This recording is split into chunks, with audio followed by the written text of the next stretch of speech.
시청자 여러분, 안녕하십니까? 4월 24일 뉴스입니다.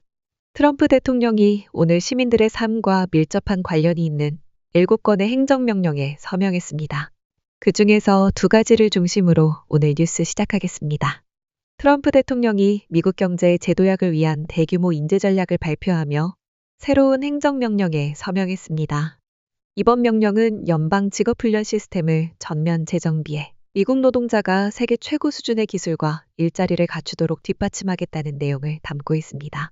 노동부, 상무부, 교육부는 90일 이내 관련 프로그램을 전면 재검토하고 산업 현장의 실제 수요에 맞춘 구조 개편안을 백악관에 보고할 예정입니다. 등록 견습제도 확대를 통해 전국적으로 100만 명 이상의 신규 견습생을 양성하고 기술 인력 확보에 박차를 가한다는 구체적인 목표도 제시됐습니다. 트럼프 대통령은 4년제 학위에 국한되지 않는 대체 자격 기준을 마련하고 인공지능 등 신산업에 대응할 숙련 인재 육성 전략도 포함시켰습니다. 그는 미국 노동자는 다시 한번 세계 산업을 이끌 주역이 될 것이라며 자국민 중심의 일자리 혁신에 강한 의지를 밝혔습니다. 트럼프 대통령이 인공지능 시대를 대비한 교육 정책을 담은 행정명령에 서명했습니다. 이번 명령은 유치원부터 고등학교 그리고 평생교육에 이르기까지 인공지능 기초교육을 체계적으로 정비하고 교사의 전문성을 높여 국민 전체의 디지털 이해도와 기술 활용 능력을 강화하는 것을 목표로 합니다. 백악관은 이를 위해 관련 태스크포스를 신설하고 교육부와 과학재단, 산업계와 협력해 AI 교육 콘텐츠 개발과 교사 연수체계 구축에 나설 계획입니다. 또한 대통령 챌린지를 통해 학생과 교사의 인공지능 활용 성과를 격려하고 전국적인 참여를 이끌어낼 방침입니다. 관련 기술을 반영한 견습제도 확대와 고등학생 대상 자격인증 프로그램 도입도 핵심 추진 과제로 포함됐습니다. 트럼프 대통령은 AI 혁신의 주도권을 미국이 갖기 위해선 미래 세대가 이 기술을 배우고 주도할 수 있는 교육 기반을 새롭게 설계해야 한다고 밝혔습니다. 다음 소식입니다. 미국 뉴저지주 오션 카운티에서 발생한 대형 산불이 하루 만에 1만 3천 에이커 이상으로 확산됐습니다. 존스로드 산불로 명명된 이번 화재는 1000채 이상의 건물을 위협했고 주요 고속도로가 폐쇄되며 수천 명의 주민이 긴급 대피했습니다. 당국은 수요일 오후 기준 화재를 50%가량 진화했으며 주말 내 완전 진화를 목표로 진화 작업을 이어가고 있습니다. 화재 원인은 아직 조사 중이며 바람과 건조한 기후, 저습도 등이 불길을 빠르게 키운 것으로 분석됐습니다. 현재까지 인명피해는 보고되지 않았지만 상업시설 한 곳과 다수의 산장 등이 피해를 입었고 2만 5천여 가구는 정전 상태입니다.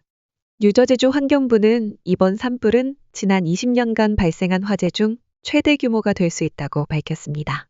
다음 소식입니다. 미국 정부가 출산 장려를 위한 파격적인 정책 구상을 검토 중인 것으로 알려졌습니다.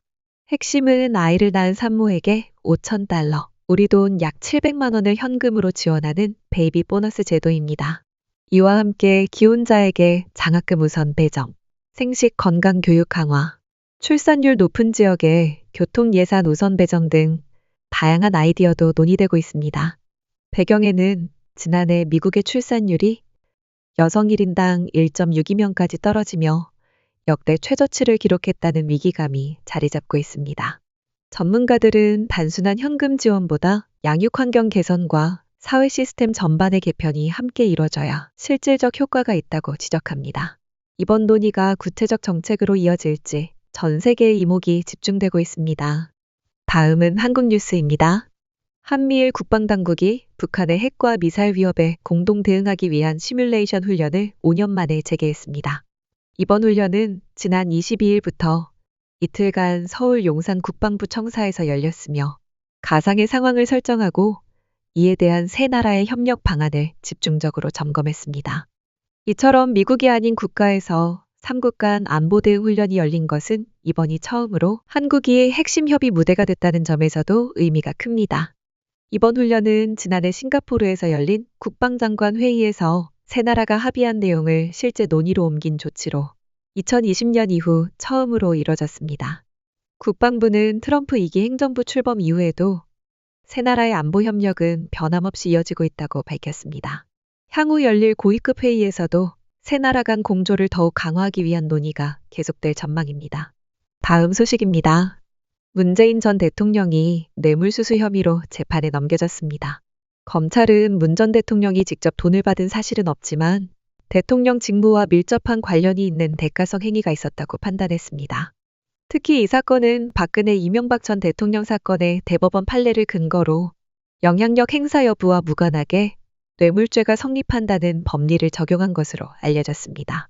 검찰은 이스타항공 창립자인 이상직 전 의원이 문 전 대통령의 사위에게 특혜 채용과 급여를 제공한 대가로 정치적 편의를 얻었다고 보고 있습니다. 문 전 대통령의 광범위한 권한 행사를 통해 사실상 뇌물의 대가성이 입증된다는 것이 검찰의 주장입니다. 이에 대해 법원이 어떤 판단을 내릴지 향후 재판에 이목이 집중되고 있습니다. 다음 소식입니다. 서해 잠정조치 수역에 중국이 무단 설치한 구조물을 두고 한국 정부가 강한 유감을 표명했습니다. 그러나 중국은 해당 시설이 단순한 양식용 구조물이라며 영유권과는 무관하다는 기존 입장을 되풀이했습니다. 서울에서 열린 제3차 한중해양협력 대화에서는 이 사안이 주요 쟁점으로 다뤄졌으며 한국 측은 정당한 해양 권익을 침해해선 안 된다고 분명히 밝혔습니다. 중국은 설란 1호와 2호를 포함한 복수의 구조물을 설치해온 상태로 일각에선 사실상 영향력 확대 시도로 해석하는 시각도 나오고 있습니다. 양국은 갈등이 관계 전반에 악영향을 미치지 않도록 각급 채널을 통해 소통을 이어가기로 했습니다. 다음 회의는 시기를 조율해 중국에서 개최될 예정입니다. 다음 소식입니다. 현대건설이 한일 수교 60주년을 맞아 일본 주요 기업들과 건설 분야 협력을 강화하기 위한 업무 협약을 체결했습니다. 22일 일본 도쿄에서 열린 이번 협약식에는 이한우 현대건설 대표와 이토추그룹 주요 경영진이 참석해 에너지 전환과 디지털 인프라 등 신사업 분야에서 공동 기회를 모색하기로 했습니다. 양사는 특히 양수발전, LNG, 암모니아, 데이터 센터 개발 등 차세대 성장 분야에서 협력 방안을 구체화할 방침입니다.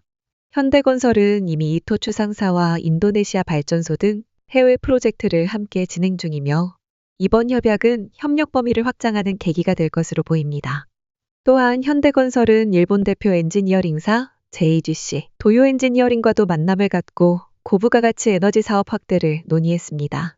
회사 측은 이번 협력이 양국 기업 간 지속 가능한 발전과 상생을 위한 중요한 전환점이 될 것이라고 밝혔습니다. 마지막 소식입니다. 제주도가 30년 동안 유지해온 건축물 고도 제한을 대폭 완화하는 방안을 발표했습니다. 이번 계획이 시행되면 현재 최고층인 드림타워, 복합리조트보다 높은 40층짜리 건물도 들어설 수 있게 됩니다. 제주도는 문화유산 보호구역과 비행안전구역을 제외한 대부분 지역에서 교도지구를 해제하고 주거 상업지역은 기준 높이와 최고 높이로 나눠 새롭게 관리할 방침입니다.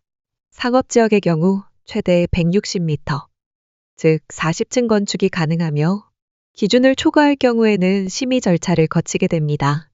도심 고밀도 개발을 유도하고 원도심 재개발을 활성화하기 위한 조치로 도심 외곽으로 퍼졌던 개발 수요를 다시 중심부로 끌어들이는 것이 목적입니다. 제주도는 오는 6월까지 도민 의견과 전문가 토론을 수렴한 뒤 2027년부터 새로운 고도관리 방안을 적용할 계획입니다.